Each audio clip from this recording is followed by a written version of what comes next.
Ya pemirsa, langsung saja saya ingin tanya Pak Kudri, poin penting di segmen 1.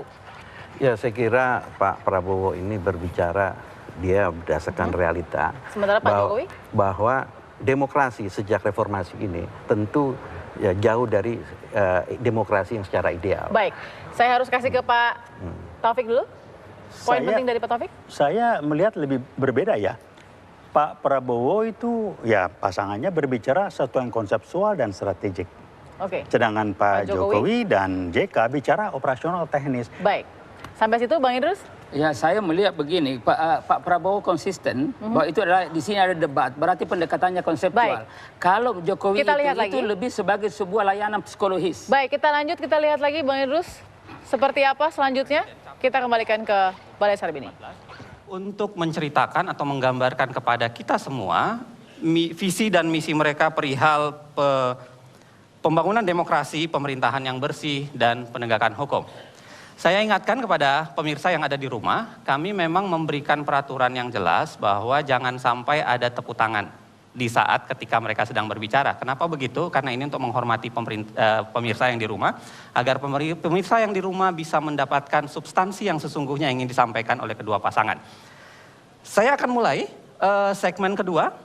Segmen kedua ini adalah pertanyaan yang terkait dengan visi dan misi yang Bapak-Bapak sudah sampaikan tadi. Akan saya berikan satu pertanyaan, yang itu akan saya mulai dengan pertanyaan pasangan nomor urut 2 dulu. Jadi satu pertanyaan untuk pasangan nomor urut 2 dan satu pertanyaan untuk pasangan nomor urut 1. Kita mulai ya, Pak Jokowi dan Pak Yusuf Kalla. Pertanyaan untuk Bapak dalam kaitan dengan visi dan misi yang tadi Bapak sampaikan, begini, tolong disimak. Dalam konstelasi Undang-Undang Dasar saat ini, garis-garis besar haluan negara tidak lagi dikenal. Karenanya, pola pembangunan Indonesia ditetapkan melalui rancangan pembangunan jangka pendek, jangka menengah, dan jangka panjang. Dalam pembangunan jangka panjang, jelas diperlukan adanya kesinambungan dari pemerintah sebelumnya dengan pemerintah yang akan datang, supaya tidak ada keterputusan proses pembangunan. Pertanyaannya, dapatkah Anda sebagai calon presiden dan calon wakil presiden melakukan evaluasi kritis terhadap program-program kerja yang telah dilaksanakan oleh pemerintahan saat ini? Dan apakah yang akan Anda lakukan selanjutnya untuk mempertahankan untuk hal-hal yang sudah dianggap berhasil, memperbaiki hal-hal yang Anda anggap belum terlalu berhasil, dan kemudian mengubah hal-hal yang belum berhasil? Kira-kira begitu. Saya persilahkan, Anda punya waktu 5 menit untuk menjawab. Saya persilahkan kepada Pak Jokowi dan Yusuf Kalla, 5 menit Anda dimulai dari sekarang. Terima kasih. Memang sebaiknya perencanaan dalam jangka yang panjang itu menjadi titik acuan bagi siapapun yang menjadi presiden dan wakil presiden. Karena tanpa itu pembangunan kita akan terpotong-potong, tergantung kepada pemimpinnya mau gaya apa. Sehingga menurut saya siapapun presidennya, yang baik akan kita lanjutkan, yang tidak baik akan kita evaluasi, kita perbaiki, dan juga akan kita lanjutkan. Tetapi prinsip-prinsip, hal-hal yang prinsip juga harus kita isikan kepada pemerintahan yang baru kita nanti. Juga hal yang berkaitan dengan ideologi juga harus kita isikan kepada program-program yang akan kita kerjakan.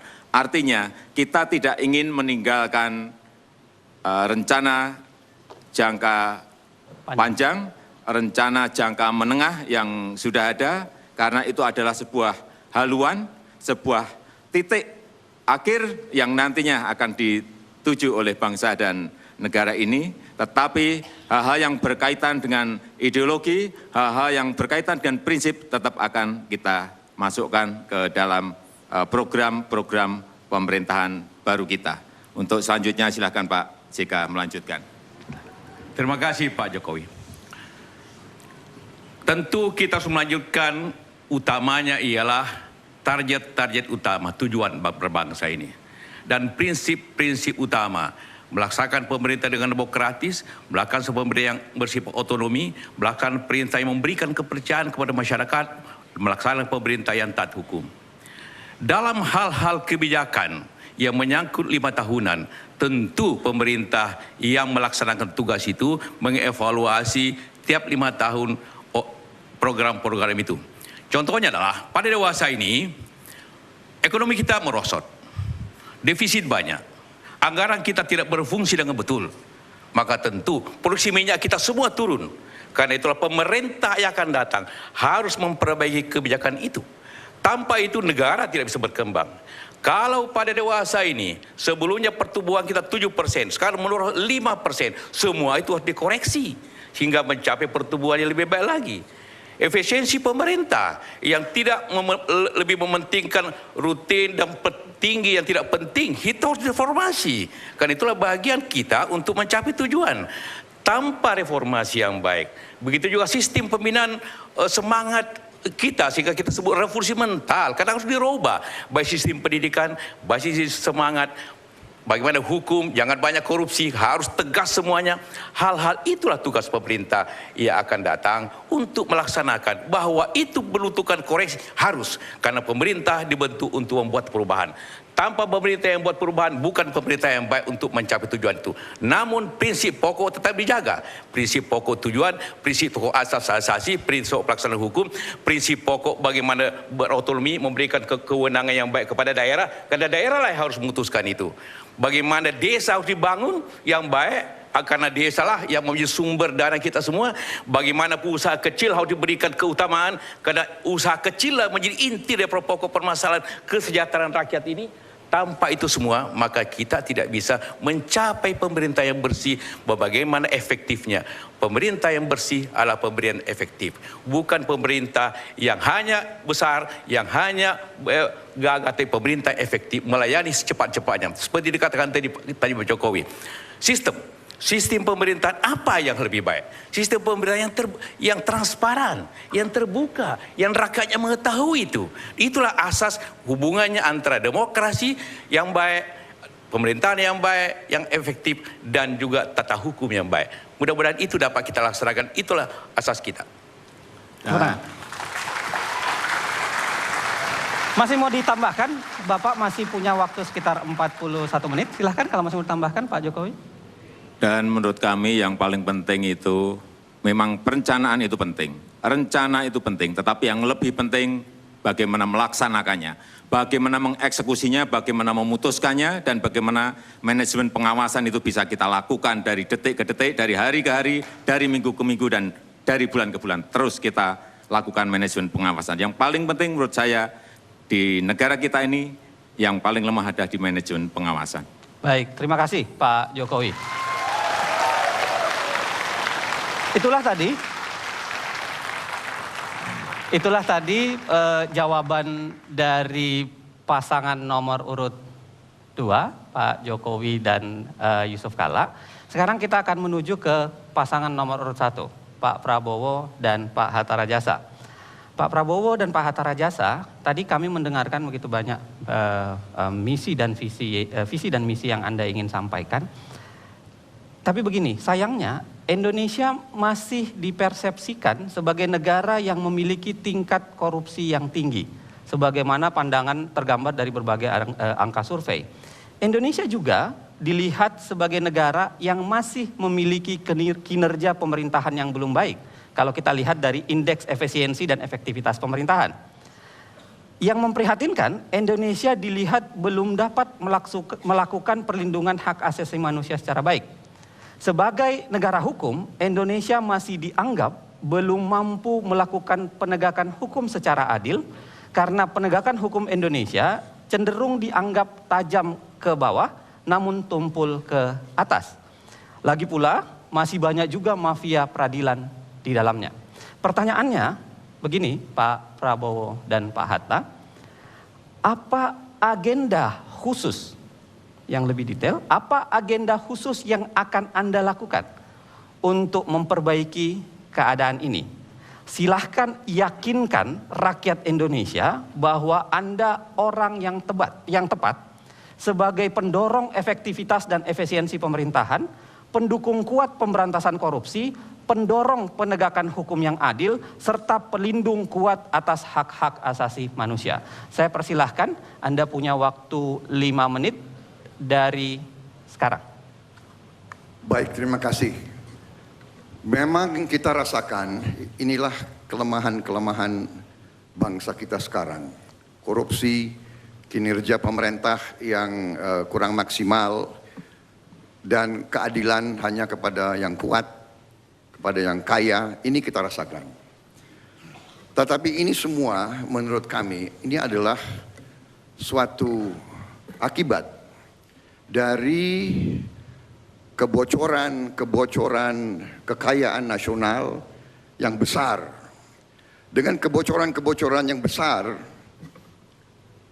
yang diakibatkan oleh memang masalah sistemik, akhirnya tidak ada sumber daya yang cukup untuk menjamin kualitas hidup para pejabat-pejabat aparatur negara yang menentukan jalannya pemerintahan. Artinya korupsi terjadi di Indonesia karena para pejabat-pejabat yang berkuasa takut masa depan, takut pensiun.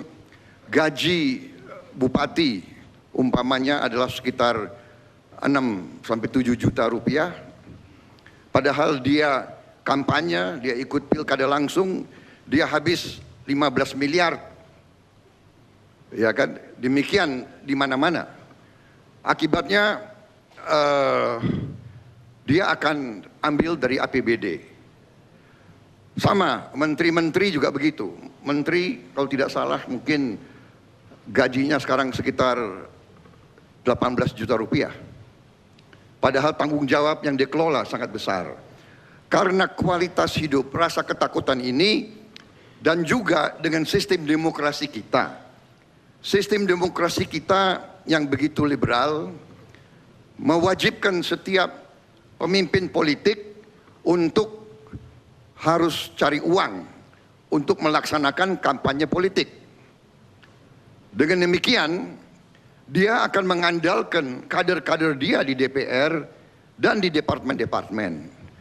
Inilah sumber daripada masalah bangsa. Juga bahwa elit bangsa Indonesia selama berapa puluh tahun ini, menurut pendapat saya agak lengah membiarkan sumber-sumber daya ekonomi kita terlalu banyak mengalir keluar bangsa kita. Nah, kalau kita mau perbaiki, mengurangi korupsi, kita harus jamin kualitas hidup para pejabat negara, pegawai-pegawai yang menentukan pegawai negeri, hakim, polisi, jaksa, semua penegak hukum, semua pejabat dan pegawai negeri di tempat-tempat yang penting harus dijamin kualitas hidupnya. Sebagai contoh, Hakim Agung di Inggris gajinya terbesar, lebih besar dari Perdana Menteri. Ini strategi kami. Kami ingin menutupi pertama kebocoran. Ya. Kita kalau bicara ingin memperbaiki ini, ingin perbaiki itu, ujung-ujungnya urusan uang, urusan duit. Karena itulah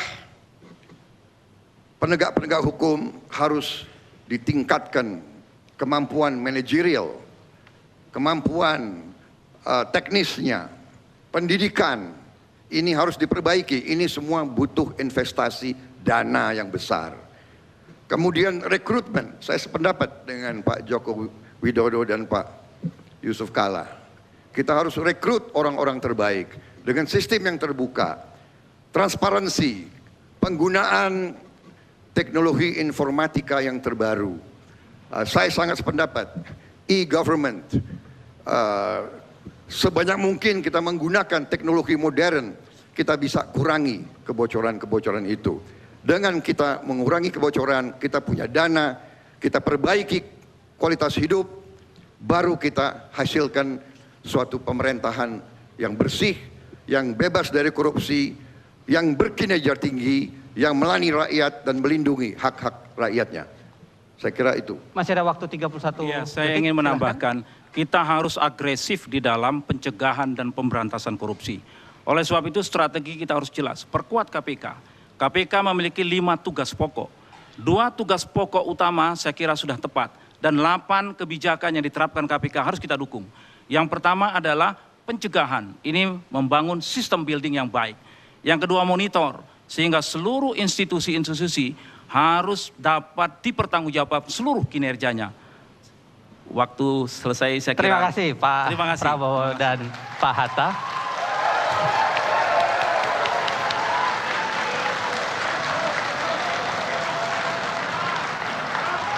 Anda sudah mendengarkan paparan yang lugas, yang jelas dari para kandidat. Anda sudah dengarkan. Kita lanjutkan ke sesi berikutnya nanti. Sesi berikutnya itu adalah sesi di mana saya akan memberikan pertanyaan yang berkaitan dengan tema masing-masing satu dan masing-masing akan menjawab dengan waktu yang akan ditentukan. Tentu ini sangat Anda nantikan, karenanya jangan kemana-mana, kita kembali debat kandidat calon presiden dan calon wakil presiden sesaat lagi.